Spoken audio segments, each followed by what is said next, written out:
Hello बच्चों, आप सभी कैसे हैं। आशा करता हूं कि आप सभी स्वस्थ होंगे। बच्चों, आज इस वीडियो में मैं लेकर आया हूं कि इंडियन नावल डॉकयार्ड ने अप्रेंटिस की वैकेंसीज निकाली हैं, जिसका ऑनलाइन एप्लीकेशन कब से शुरू होगा, अंतिम तिथि क्या होगी, क्या क्वालिफिकेशन आपकी वहां पर होनी चाहिए, कितने पद हैं, सारा कुछ इस वीडियो में हम डिस्कस करेंगे। अगर अभी तक आपने चैनल को सब्सक्राइब नहीं किया है, सब्सक्राइब करें और वीडियो को ज्यादा से ज्यादा शेयर करें ताकि ये सभी जरूरतमंद लोगों के पास पहुंचे जो भी इंडियन डॉकयार्ड के थ्रू एप्लीकेशन फॉर्म फिल करना चाहते हैं। तो सबसे पहले हम इसमें बात करते हैं कि इसका जो ऑनलाइन एप्लीकेशन है वो शुरू हो चुके हैं 28/11/2024 से, यानी कि प्रारंभिक तिथि 28 नवंबर 2024 है। तो इसके ऑनलाइन एप्लीकेशन आप वहां पर ऑनलाइन कर सकते हैं, कंप्लीट कर सकते हैं।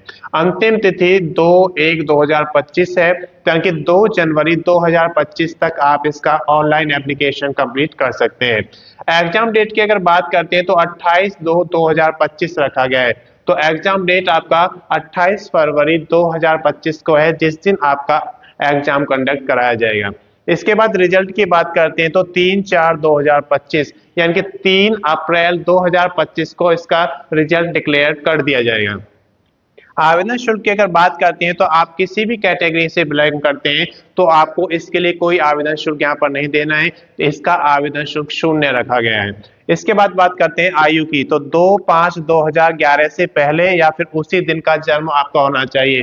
अगर आपका जन्म 2/5/2011 के बाद का है तो आप इसका एप्लीकेशन फॉर्म फिल करने के लिए एलिजिबल नहीं होंगे। छूट की अगर बात करते हैं तो नावल डॉकयार्ड नियम के अनुसार आपको जो आयु में छूट दी जाती है वो छूट यहाँ पे मिलेगी, जो कि आपके रिजर्व कैटेगरीज में दी जाती है। इसके बाद योग्यता की बात करते हैं तो जब भी कोई आप गवर्नमेंट जॉब के लिए जाते हैं या किसी भी जॉब के लिए आप एप्लीकेशन भरते हैं तो उसका एक क्वालिफिकेशन यानी कि योग्यता का एक अलग से कॉलम होता है, जहां पर आपको बताया जाता है कि इस भर्ती के लिए आपके पास ये योग्यता होनी चाहिए। तो यहाँ पर जो मांगा गया है 10th पास मांगा गया है, लेकिन एक कंडीशन है कि कम से कम 50% मार्क के साथ आपका 10th पास होना चाहिए। उसके साथ इसमें ITI मांगा गया है, जो कि उसी ट्रेड में आपका होना चाहिए जिस ट्रेड में आप अपना एप्लीकेशन फॉर्म फिल करने वाले हैं। तो और उसमें NCVT या फिर SCVT का सर्टिफिकेट आपसे मांगा गया है और कम से कम 65% मार्क्स आपके SCVT या फिर NCVT के अंदर होने चाहिए। कुल पदों की अगर बात करते हैं तो 275 पद दिए गए जो कि अप्रेंटिस के पद हैं। यहाँ पर ट्रेड वाइज सारे पद हम यहाँ पर बताएंगे। इलेक्ट्रीशियन, अगर आपको इलेक्ट्रीशियन में आपने ITI किया हुआ है तो आपके लिए यहाँ पर 25 पद हैं, आप उनके लिए एप्लीकेशन फॉर्म यहाँ पर डाल सकते हैं। अगर फिटर में आपने यहाँ पर ITI किया हुआ है और NCVT या SCVT का सर्टिफिकेट है 65% मार्क के साथ, तो आप 65 वैकेंसी यहाँ पर फिटर के लिए दी गई है। कंप्यूटर ऑपरेटर के लिए यहाँ पर 10 वैकेंसी दी गई है। अगर पेंटर की बात करते हैं तो 13 वैकेंसी यहाँ पर पेंटर के लिए दी गई है। उसके बाद मैकेनिक की बात करते हैं तो अलग अलग ट्रेड में यहाँ पर 85 वैकेंसीज है मैकेनिक के लिए। शिप राइट वुड की बात करते हैं तो यहाँ पर 22 वैकेंसी इसके लिए दी गई है। मेटल वर्कर के लिए 27 वैकेंसी। इसके अलावा भी कुछ और ट्रेड्स हैं जिसमें यहाँ पर कुल 28 पद और दिए गए हैं। तो इस तरीके से टोटल 275 पदों पर यहाँ पर वैकेंसी निकाली गई है अप्रेंटिस के लिए। डॉक्यूमेंट्स की अगर बात करते हैं तो जब भी आप एप्लीकेशन फॉर्म फिल करते हैं तो उसमें आपके डॉक्यूमेंट्स अपलोड किए जाते हैं, इसलिए उनकी स्कैन कॉपी आपके पास होनी चाहिए। तो बात करते हैं एलिजिबिलिटी यहाँ पर आप देख सकते हैं कि आपके पास 10th पास के सर्टिफिकेट्स होने चाहिए और ITI के सर्टिफिकेट्स होने चाहिए, NCVT या फिर SCVT का। इसके अलावा आप किसी रिजर्व कैटेगरी में आते हैं तो उसका भी आपके पास सर्टिफिकेट होना चाहिए। ये डॉक्यूमेंट्स आपके एलिजिबिलिटी में आते हैं और वो आपके अपलोड किए जाएंगे जब आप इसका ऑनलाइन एप्लीकेशन फिल करते हैं। ID प्रूफ, आपके पास एक ID प्रूफ होना चाहिए और उसकी भी स्कैन कॉपी आपके पास होनी चाहिए, क्योंकि इसकी भी आपको स्कैन कॉपी अपलोड करना होगा। एड्रेस प्रूफ की स्कैन कॉपी आपके पास होनी चाहिए। फोटो A4 साइज फोटोग्राफ्स आपसे मांगा जाता है तो उसकी एक स्कैन कॉपी आपके पास होनी चाहिए। सिग्नेचर के लिए आप एक पेज पर सिग्नेचर करेंगे और उस पर आप अपलोड करने के लिए एक स्कैन कॉपी अपने पास रखेंगे ताकि आप उसे अपलोड कर सकें। बेसिक डिटेल्स की अगर हम बात करते हैं तो बेसिक डिटेल्स में आपकी वो डिटेल्स आती हैं जो आपके पूछी जाती है कि आपका name, father's name, mother's name, date of birth क्या है आपका, या आपकी क्वालिफिकेशन क्या है, आपका परमानेंट एड्रेस क्या है, ये सारी जो डिटेल्स हैं, ये बेसिक डिटेल्स आती हैं। जब इन आपको आप फिल कर लेते हैं, फिर उसके बाद आप इसके डॉक्यूमेंट्स अपलोड करते हैं और उसके साथ साथ फोटो को अपलोड करते हैं और सिग्नेचर को अपलोड करते हैं। इसके बाद देखिए प्रीव्यू चेक करना बहुत जरूरी है। जब भी आप एप्लीकेशन फॉर्म को कंप्लीट कर रहे हैं तो उसका आपको प्रीव्यू चेक कर लेना चाहिए, ताकि आपने अगर कोई गलती की है तो आप उसे सुधार सकते हैं।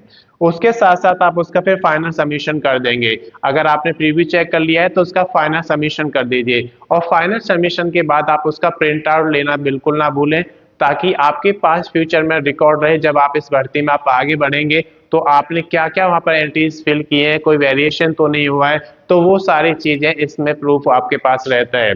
इसके बाद अगर आपको इसकी और अधिक जानकारी चाहिए तो इसके लिए आप नवल डॉक्यूमेंट का नोटिफिकेशन जो कि 1/2024 से है, उसको आप इसकी ऑफिशियल वेबसाइट से जाकर देख सकते हैं। तो वहां से आपको इसकी सारी जानकारी मिल जाएगी। यूपीएससी ने एनडीए और एनए के लिए रिक्रूटमेंट निकाले हैं, जिसका ऑनलाइन एप्लीकेशन कब से शुरू होगा, अंतिम तिथि क्या होगी, क्या क्वालिफिकेशन आपको चाहिए, सारा कुछ इस वीडियो में हम डिस्कस करेंगे। अगर अभी तक आपने चैनल को सब्सक्राइब नहीं किया, सब्सक्राइब करें, वीडियो को लाइक करें और शेयर करें।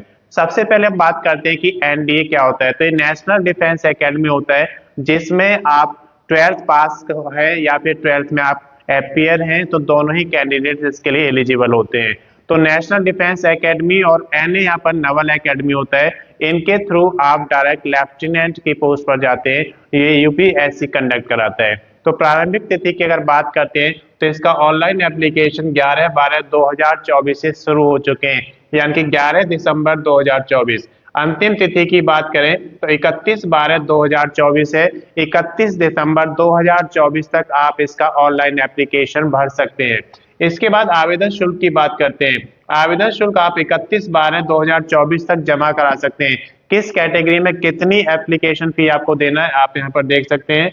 अगर जनरल, ओबीसी, अनरिजर्व यानी कि सामान्य जाति से हैं, अदर बैकवर्ड कास्ट यानी कि अन्य पिछड़ा वर्ग से हैं, तो आपको 100 रुपये यहाँ पर चार्ज देना पड़ेगा। अगर आप SC schedule caste, ST schedule tribes या फिर किसी भी कैटेगरी की महिला है तो आपको इसका कोई भी आवेदन शुल्क नहीं देना है, आवेदन शुल्क शून्य रहेगा। इसके बाद बात करते हैं कि जो आवेदन शुल्क है आप उसे कैसे जमा करा सकते हैं। तो आवेदन शुल्क को आप जमा करा सकते हैं नेट बैंकिंग के through, debit card, credit card या ई चालान। आप अगर नेट बैंकिंग यूज करते हैं तो नेट बैंकिंग से करा सकते हैं। आपके पास डेबिट कार्ड या क्रेडिट कार्ड है तो उससे भी आप उसे जमा करा सकते हैं, या फिर आप ई चालान बनवाकर उसका पैसा जमा करा सकते हैं। करेक्शन डेट की अगर बात करते हैं, करेक्शन डेट इसलिए दिया जाता है अगर आपके एप्लीकेशन फॉर्म को फिल करते समय कोई गलती हो जाती है तो आप उसको करेक्ट कर सकते हैं। तो उसके लिए करेक्शन डेट यहाँ पर 1 से 7 जनवरी 2025 दिया गया है, यानी कि 1 जनवरी से 7 जनवरी तक आप अपने फॉर्म में करेक्शन कर सकते हैं अगर आपसे कोई गलती हो गई है तो। इसके बाद बात करते हैं कि फर्स्ट एग्जाम। तो इसका जो फर्स्ट एग्जाम होगा वो दिया गया है 13/4/2025, यानी कि 13 अप्रैल 2025 को जो आपका फर्स्ट एग्जाम है वो कंडक्ट कराया जाएगा। आयु की अगर बात करते हैं तो 2/7/2006 के पहले और 1/7/2009 के बाद नहीं होना चाहिए, यानी कि जो आपका जन्म है वो 2 जुलाई 2006 से पहले का नहीं होना चाहिए और 1 जुलाई 2009 के बाद का नहीं होना चाहिए। अगर आप इससे पहले या इसके बाद के जन्म आपका है तो आप इसके लिए एलिजिबल नहीं है। लेकिन अगर आप किसी रिजर्व कैटेगरी में आते हैं तो उसको आयु में छूट दी जाती है। तो जो आयु में छूट है वो एनडीए एग्जाम 2025 के नोटिफिकेशन के अनुसार जो भी आपको छूट मिलेगी वो आपको दी जाएगी। इसके बाद बात करते हैं कि इसमें कुल पदों की संख्या क्या है। तो कुल पदों की संख्या 406 दी गई है, जो कि आपके एनडीए नेशनल डिफेंस एकेडमी और एनए नवल एकेडमी दोनों के अंतर्गत आपके 406 पद यहाँ पर दिए गए हैं, जो कि पुरुष और महिला यानी कि मेल और फीमेल दोनों कैंडिडेट्स के लिए होंगे। इसके बाद बात करते हैं कि जो एनडीए है उसमें मेल और फीमेल में क्या क्या आपके कौन सी पोजीशन पर कितने हैं। तो देख सकते हैं आर्मी के लिए 208 पद है, आर्मी में 208 पद हैं, जिसके लिए आपके पास 10th+2 में या तो आप पास आउट होने चाहिए या फिर 10th+2 में आप अपियरिंग हैं, तो आप इसके लिए एप्लीकेशन भर सकते हैं। नेवी की अगर बात करते हैं तो 42 वैकेंसी नेवी में दिखाई गई है यहाँ पर। तो इसमें भी आप मेल और फीमेल दोनों के लिए। एयरफोर्स की अगर बात करते हैं तो 120 वैकेंसी यहाँ पे एयरफोर्स के लिए दिखाई गई है। और अगर नवल एकेडमी यानी कि एनए की बात करते हैं तो 36 वैकेंसी है। तो यानी कि ये आर्मी, नेवी और एयरफोर्स ये आपके एनडीए की वैकेंसी है और नवल एकेडमी की आपकी 36 वैकेंसी अलग है। तो ये सारी वैकेंसीज आप देख सकते हैं, नेवी, एयरफोर्स और नकल एकेडमी जो है इन सब के लिए 10th+2 पास आउट आपका होना चाहिए। लेकिन एक कंडीशन होती है यहाँ पर कि आपके पास फिजिक्स और मैथमेटिक्स सब्जेक्ट्स होना जरूरी है। आप किसी भी रिकॉग्नाइज्ड यूनिवर्सिटी या किसी भी रिकॉग्नाइज्ड बोर्ड से 10th+2 पास किया हुआ है या फिर आप अपियरिंग हैं, लेकिन उसके साथ साथ आपके पास फिजिक्स और मैथ्स होना जरूरी है। तो आप इसका एप्लीकेशन भर सकते हैं नेवी, एयरफोर्स और नकवल एकेडमी का। इसके बाद बात करते हैं हम डॉक्यूमेंटेशन। डॉक्यूमेंटेशन जो होता है ये बहुत ही इंपॉर्टेंट पोर्शन होता है जब भी आप किसी भी एप्लीकेशन फॉर्म को फिल करते हैं। सबसे पहले हम बात करते हैं एलिजिबिलिटी। एलिजिबिलिटी में वो डॉक्यूमेंट्स आपके आते हैं, जैसे इसमें आपका अपियरिंग मांगा गया है 12th में या फिर 12th का पास आउट मांगा गया है, तो उसका प्रूफ आपके पास स्कैन कॉपी में होना चाहिए। इसके साथ साथ आप किस कैटेगरी में आते हैं, उस कैटेगरी का अगर आपका रिजर्वेशन है तो आप उसका भी सर्टिफिकेट आपके पास होना चाहिए। आप किस स्टेट से बढ़ते हैं तो उसका भी सर्टिफिकेट आपके पास होना चाहिए। ये सारे सर्टिफिकेट्स आपके एलिजिबिलिटी क्राइटेरिया में आ जाते हैं। इसके बाद आईडी प्रूफ, आपके पास एक आइडेंटिटी प्रूफ होना चाहिए जो कि स्कैन कॉपी में होना चाहिए, क्योंकि आप जब एप्लीकेशन फॉर्म फिल करते हैं तो ये सारे डॉक्यूमेंट्स आपको अपलोड करने होते हैं। इसके बाद फोटो आपके पास A4 साइज फोटोग्राफ होना चाहिए, उसकी स्कैन कॉपी होनी चाहिए। सिग्नेचर, आप किसी पेज पर एक सिग्नेचर करेंगे अपने और वो सिग्नेचर आप अपलोड कराने के लिए स्कैन कॉपी में रखना होगा। एड्रेस प्रूफ का भी आपके पास स्कैन कॉपी होना चाहिए और इसके साथ साथ आपके पास बेसिक डिटेल्स आपकी होनी चाहिए। अब बेसिक डिटेल्स में क्या होता है, जैसे आपका नेम, आपका father's name, date of birth, permanent address, qualification, ये सारी बेसिक डिटेल्स आपकी होती हैं। जब आपकी बेसिक डिटेल्स फिल हो जाती हैं तो उसके बाद आप एप्लीकेशन फॉर्म में डॉक्यूमेंट्स अपलोड करते हैं। जब आपके डॉक्यूमेंट्स अपलोड हो जाते हैं तब आप फाइनल सबमिशन करते हैं।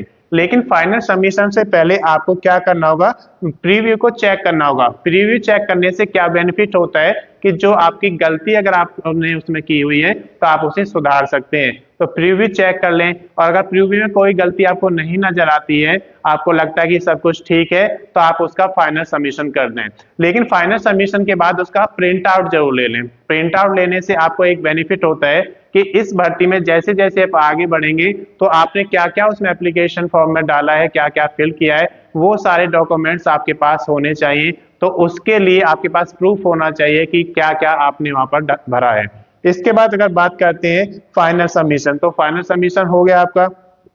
अगर आपको इसकी अधिक जानकारी लेनी है तो आप अधिक जानकारी के लिए एनडीए की ऑफिशियल वेबसाइट पर, यूपीएससी की वेबसाइट से इसका एडवर्टाइजमेंट नंबर 3/2025 यानी कि 3/2025 एनडीए जो एग्जाम 1 है उसका नोटिफिकेशन वहां से डाउनलोड करेंगे और वहां से आपको इसकी कंप्लीट जानकारी मिल जाएगी। अगर आप स्नातक पास हैं या फिर स्नातक में पढ़ रहे हैं तो यूपीएससी आपके लिए लेकर आया है बम्पर वैकेंसी एक ऑफिसर बनने के लिए। तो यहाँ पर देखिए यूपीएससी ने सीडीएस एग्जामिनेशन 2025 के लिए नोटिफिकेशन आउट कर दिया है, जिसकी सारी डिटेल्स आज इस वीडियो में हम देखेंगे। अगर अभी तक आपने चैनल को सब्सक्राइब नहीं किया है, सब्सक्राइब करें और वीडियो को ज्यादा से ज्यादा शेयर करें ताकि ये उन सभी लोगों के पास पहुंचे जो सीडीएस 2025 का एग्जामिनेशन देना चाहते हैं। तो सबसे पहले हम बात करते हैं इसकी प्रारंभिक तिथि। तो जो इसकी प्रारंभिक तिथि है यहाँ पर आप देख सकते हैं 11/12/2024, यानी कि जो एप्लीकेशन फॉर्म है वो ऑनलाइन आपको फिल करना है और वो 11 दिसंबर 2024 से शुरू हो चुके हैं। अगर अंतिम तिथि की बात करते हैं तो 31/12/2024 है, यानी कि आप 31 दिसंबर 2024 तक इसका ऑनलाइन एप्लीकेशन भर सकते हैं। अगर एप्लीकेशन फी यानी कि आवेदन शुल्क की बात करते हैं तो वो भी आपको 31/12/2024 तक जमा कराना होगा। किस कैटेगरी में कितना है वो यहाँ पर आप देख सकते हैं। अगर आप जनरल कैटेगरी यानी कि अनरिजर्व जिसको हम सामान्य जाति बोलते हैं, या फिर ओबीसी अदर बैकवर्ड कास्ट या जिसको हम अन्य पिछड़ा वर्ग बोलते हैं, इसके कैंडिडेट हैं तो आपको यहाँ पर 200 रुपए का एप्लीकेशन फीस देना होगा। अगर आप SC ST यानी कि शेड्यूल कास्ट या शेड्यूल ट्राइब्स जिनको हम जनजाति बोलते हैं या फिर किसी की कैटेगरी की महिला कैंडिडेट हैं तो आपको इसके लिए कोई आवेदन शुल्क नहीं देना है। अगर आपको आवेदन शुल्क जमा करना है तो वो कैसे कर सकते हैं, आप यहाँ पर देख सकते हैं आपको पे मोड दिए गए हैं। आप नेट बैंकिंग यूज करते हैं तो नेट बैंकिंग से कर सकते हैं, आप क्रेडिट कार्ड या डेबिट कार्ड यूज करते हैं तो उससे कर सकते हैं, या फिर आप ई चालान बनाकर भी इसका एप्लीकेशन फी जो है उसे जमा करा सकते हैं। करेक्शन डेट की अगर बात करते हैं तो 1 जनवरी से 7 जनवरी 2025 यहाँ पे दिया गया है।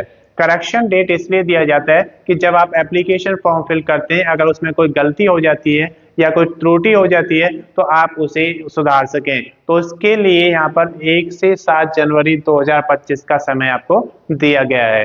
इसके बाद बात करते हैं कि फर्स्ट एग्जाम कब होगा, तो इसका फर्स्ट एग्जाम 13/4/2025 यानी कि 13 अप्रैल 2025 को होगा। उसके बाद कुल पदों की अगर बात करते हैं तो 475 पद यहाँ पर CDS के लिए निकाले हैं जो कि 2025 का एग्जामिनेशन है। तो इसमें आपको देख सकते हैं कि IMA के लिए 100 पदों की संख्या दी गई है। अब इसके लिए क्या क्या आपके पास एलिजिबिलिटी होनी चाहिए, 2/1/2002 जो आपका जन्म है 2 जनवरी 2002 से पहले नहीं होना चाहिए, और 1/1/2007 यानी कि 1 जनवरी 2007 के बाद का नहीं होना चाहिए। लेकिन अगर आप रिजर्व कैटेगरी में आते हैं तो आपको इस भर्ती के नियम के अनुसार उसमें छूट दी जाएगी। अगर आप बैचलर डिग्री पास आउट हैं या फिर एपियरिंग हैं तो आप किसी भी स्ट्रीम से एक रिकॉग्नाइज्ड यूनिवर्सिटी से बैचलर डिग्री कर रहे हैं या फिर बैचलर डिग्री कर चुके हैं तो आप इसका एप्लीकेशन फॉर्म फिल कर सकते हैं। इसके बाद बात करते हैं INA की, तो INA के यहाँ पर 32 पद हैं। तो INA के लिए यहाँ पर आपको जन्म की बात करते हैं तो आपका जन्म 2/1/2002 यानी कि 2 जनवरी 2002 से पहले नहीं होना चाहिए और 1 जनवरी 2007 के बाद का नहीं होना चाहिए। और इसके लिए आपके पास क्वालिफिकेशन क्या होनी चाहिए, बैचलर इन इंजीनियरिंग होना चाहिए, या तो आप पास आउट होने चाहिए या फिर उसमें एपियरिंग आपका होना चाहिए। और अगर आपको रिजर्व कैटेगरी में आते हैं तो आयु में छूट यहाँ पे मिलेगी CDS नियम के अनुसार। इसके बाद एयरफोर्स की बात करते हैं जिसमें 32 पद यहाँ पे दिए गए हैं। अगर जन्म की बात करते हैं तो आपका जन्म 2 जनवरी 2002 से पहले नहीं होना चाहिए और 1 जनवरी 2006 के बाद नहीं होना चाहिए। लेकिन अगर आप रिजर्व कैटेगरी में आते हैं तो इसमें आपको छूट दी जाएगी और CDS के एग्जामिनेशन के अकॉर्डिंग जो आपको छूट देनी है वो मिल जाएगी। इसके लिए आपके पास बैचलर डिग्री होना चाहिए और 12th लेवल पर फिजिक्स या मैथ्स आपके पास होने चाहिए। तो फिजिक्स और मैथ्स आपके पास 12th लेवल पर होने चाहिए और किसी भी स्ट्रीम में अगर आपके पास बैचलर डिग्री है तो आप इसके लिए एलिजिबल हैं, या फिर आपके पास बैचलर इन इंजीनियरिंग है तब भी आप इसके लिए एलिजिबल हैं। OTA की अगर बात करते हैं तो इसमें 275 वैकेंसी हैं और 18 वैकेंसी महिलाओं के लिए अलग से दी गई हैं। तो इसका जन्म की बात करते हैं तो इसमें कैंडिडेट का जो जन्म है 2 जनवरी 2001 से पहले नहीं होना चाहिए और 1 जनवरी 2007 के बाद नहीं होना चाहिए। लेकिन अगर आप रिजर्व कैटेगरी में आते हैं तो आप इसमें जो छूट आपको CDS एग्जाम के अनुसार दी जाएगी वो मिल जाएगी। इसमें आपके पास बैचलर डिग्री होना चाहिए, किसी भी स्ट्रीम में आपके पास होना चाहिए, रिकॉग्नाइज्ड यूनिवर्सिटी से आप या तो पास आउट है या फिर एपियरिंग कर रहे हैं तो आप इसके लिए एलिजिबल हैं। डॉक्यूमेंटेशन की अगर बात करते हैं तो डॉक्यूमेंट्स की आपको जरूरत पड़ती है, जब आप ऑनलाइन एप्लीकेशन फिल करेंगे तो डॉक्यूमेंट्स आपको अपलोड करने पड़ते हैं। तो सारे डॉक्यूमेंट्स आपके पास स्कैन कॉपी में होने चाहिए ताकि जब आप ऑनलाइन एप्लीकेशन कंप्लीट करें तो सारे डॉक्यूमेंट्स आपके सबमिट हो जाएं। तो क्या क्या डॉक्यूमेंट्स होने चाहिए आपके पास, एलिजिबिलिटी में क्या है यहाँ पर आप देख सकते हैं, जैसे आपके पास स्नातक डिग्री के पास आउट हैं तो उसका होना चाहिए सर्टिफिकेट, या फिर आप एपियरिंग है तो उससे प्रीवियस जो ईयर है उसका सर्टिफिकेट आपके पास होना चाहिए। इसके साथ साथ आप किस स्टेट से हैं और क्या आपके रिजर्व कैटेगरी में तो नहीं आते हैं वो सारे डॉक्यूमेंट्स आपके पास होने चाहिए, तो ये एलिजिबिलिटी क्राइटेरिया में आ जाएगा। ID प्रूफ आपके पास होना चाहिए और उसकी स्कैन कॉपी होनी चाहिए। फोटो कॉपी आपके पास जो A4 साइज फोटोग्राफ आपका होना चाहिए और उसकी स्कैन कॉपी आपके पास होनी चाहिए। सिग्नेचर की अगर बात करते हैं तो किसी पेज पर आप सिग्नेचर करेंगे और उसे भी आप स्कैन कॉपी में अपने पास रखेंगे। एड्रेस प्रूफ भी आपके पास स्कैन कॉपी में होना चाहिए। ये सारे डॉक्यूमेंट्स स्कैन कॉपी में होने चाहिए ताकि जब आप अपलोड करेंगे तो आप वहां से उठा के फाइल को अपलोड कर सकते हैं। इसके साथ साथ बेसिक डिटेल्स में क्या क्या आता है आपका, जैसे नेम क्या है, आपकी क्वालिफिकेशन जो इसमें मांगी गई है उसके अकॉर्डिंग आपको फिल करना होता है, आपका एड्रेस क्या है, father name, date of birth, ये सारी बेसिक डिटेल्स आपके उसमें फिल कराई जाती हैं। तो ये सारा डिटेल्स आपके पास होना चाहिए। उसके बाद चेक प्रीव्यू। तो जब भी आप किसी एप्लीकेशन फॉर्म को सबमिट करते हैं उससे पहले आपको उसका प्रीव्यू चेक कर लेना चाहिए।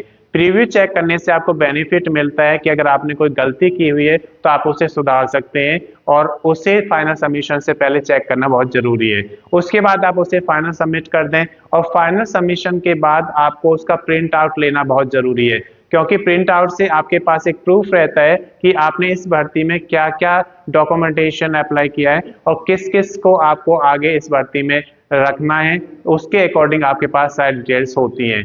अगर आपको इसकी अधिक जानकारी लेनी है तो आप यूपीएससी की ऑफिशियल वेबसाइट पर जाकर सीडीएस का नोटिफिकेशन 4/2025 पढ़ेंगे, वहां से सारी जानकारी आपको मिल जाएगी। आर्मी ने ऑर्डिनेंस कॉर्प्स के लिए रिक्रूटमेंट निकाले, जिसकी सारी डिटेल्स आज इस वीडियो में हम देखेंगे। अगर अभी तक आपने चैनल को सब्सक्राइब नहीं किया, सब्सक्राइब करें, वीडियो को लाइक करें और शेयर करें। तो सबसे पहले हम बात करते हैं प्रारंभिक तिथि की। तो इसके ऑनलाइन एप्लीकेशन शुरू हो चुके हैं 2/12/2024, यानी कि 2 दिसंबर 2024 से ऑनलाइन एप्लीकेशन शुरू हो चुके हैं। अंतिम तिथि की बात करें तो 22/12/2024 है, 22 दिसंबर 2024 तक आप इसके ऑनलाइन एप्लीकेशन भर सकते हैं। इसके बाद बात करते हैं आवेदन शुल्क की। तो इसके लिए कोई आवेदन शुल्क आपको नहीं देना है, आवेदन शुल्क शून्य रखा गया है। कुल पदों की बात करते हैं तो 723 पदों पर वैकेंसी यहाँ पे निकाली गई है। जो अलग अलग वैकेंसीज हैं, किस ट्रेड में कितनी वैकेंसीज हैं, सारा कुछ हम इस वीडियो में डिस्कस करेंगे। मटेरियल असिस्टेंट की यहाँ पर एमए की 19 वैकेंसीज दी गई हैं। अब मटेरियल जो असिस्टेंट है उसके लिए क्या होना चाहिए, आपके पास स्नातक की डिग्री होनी चाहिए और डिप्लोमा होना चाहिए मटेरियल मैनेजमेंट में। अगर आपके पास स्नातक और मटेरियल मैनेजमेंट में डिप्लोमा है तो आप इसके लिए एलिजिबल है, आप इसका ऑनलाइन एप्लीकेशन भर सकते हैं। लेकिन आयु जो है यहाँ पर 18 से 27 वर्ष मांगी गई है, तो आयु में छूट आपको इस नियम के अनुसार दी जाएगी। जो भी ऑर्डिनेंस कॉर्प्स के रिक्रूटमेंट में यहाँ पर रिक्रूटमेंट के थ्रू जितनी भी आयु में छूट आपको मिलेगी वो दी जाएगी। इसके बाद बात करते हैं फायरमैन की। तो फायरमैन के यहाँ पर 247 पदों पर वैकेंसी निकाली गई है, जिसमें आपके पास 10th पास होना जरूरी है। उसके साथ साथ ट्रेड्समैन की अगर बात करें तो 389 पदों पर वैकेंसी निकाली गई है, इसमें भी आपके पास 10th पास है तो आप इसमें एलिजिबल हैं। उसके साथ देखें तो आयु 18 वर्ष से 25 वर्ष यहाँ पे मांगा गया है। कम से कम 18 वर्ष आपकी आयु होनी चाहिए और ज्यादा से ज्यादा 25 वर्ष। लेकिन अगर आप किसी रिजर्व कैटेगरी में आते हैं तो वहां पर आपको आयु में छूट दी जाएगी। ऑर्डिनेंस कॉर्प्स रिक्रूटमेंट 2024 का जो एडवर्टाइजमेंट नंबर है उसके अकॉर्डिंग आपको दिया जाएगा। इसके बाद बात करते हैं जूनियर ऑफिस असिस्टेंट, जिसके 27 पद यहाँ पे दिए गए। तो जूनियर ऑफिस असिस्टेंट JOA में क्या चाहिए, आपको 10th + 2 आपके पास होना चाहिए, यानी कि आप 12th पास करने के बाद इंग्लिश में 35 वर्ड प्रति मिनट की टाइपिंग स्पीड आपकी होनी चाहिए। अगर नहीं है तो आप उसकी प्रैक्टिस कर सकते हैं। उसके साथ साथ हिंदी में 30 शब्द प्रति मिनट यहाँ पे मांगा गया है। आयु की बात करें तो 18 वर्ष से 25 वर्ष है, यानी कि आपकी आयु कम से कम 18 वर्ष होनी चाहिए और ज्यादा से ज्यादा 25 वर्ष। लेकिन जो आपके रिजर्व कैटेगरी में अगर आप आते हैं तो उसमें आयु में छूट दी जाएगी एडवर्टाइजमेंट नंबर के अनुसार। इसके बाद बात करते हैं हम सिविल मोटर ड्राइवर की, जिसके 4 पद यहाँ पे दिए गए हैं। इसके लिए 10th पास होना जरूरी है और आपके पास ड्राइविंग लाइसेंस होना चाहिए हैवी व्हीकल का। इसकी आयु अगर देखें तो 18 से 27 वर्ष आपकी आयु होनी चाहिए, कम से कम 18 वर्ष और ज्यादा से ज्यादा 27 वर्ष। और आयु में छूट जो दी जाएगी वो ऑर्डिनेंस कॉर्प्स रिक्रूटमेंट 2024 का जो एडवर्टाइजमेंट है उसके अकॉर्डिंग आपको यहाँ भी छूट दी जाएगी। इसके बाद बात करते हैं टेली ऑपरेटर। टेली ऑपरेटर के यहाँ पर 14 पद दिए गए हैं, जिसमें आपको 12th पास होना जरूरी है। लेकिन यहाँ पर एक कंडीशन है कि इंग्लिश होना जरूरी है। अगर आपके पास 12th में इंग्लिश है तो आप इसके लिए एलिजिबल हैं। आयु की बात करें तो 18 से 25 वर्ष आयु यहाँ पे मांगी गई है और आपकी आयु में छूट आपको मिलेगी। ऑर्डिनेंस जो रूल्स यहाँ पे बनाया गया उसके अकॉर्डिंग आपको दिया जाएगा। कारपेंटर के यहाँ पर 7 पद दिए गए हैं अगर 7 पदों के साथ साथ पेंटर के 5 पद हैं, जिसके लिए आपके पास 10th और उसके साथ साथ इस ट्रेड में आपके पास ITI होना जरूरी है।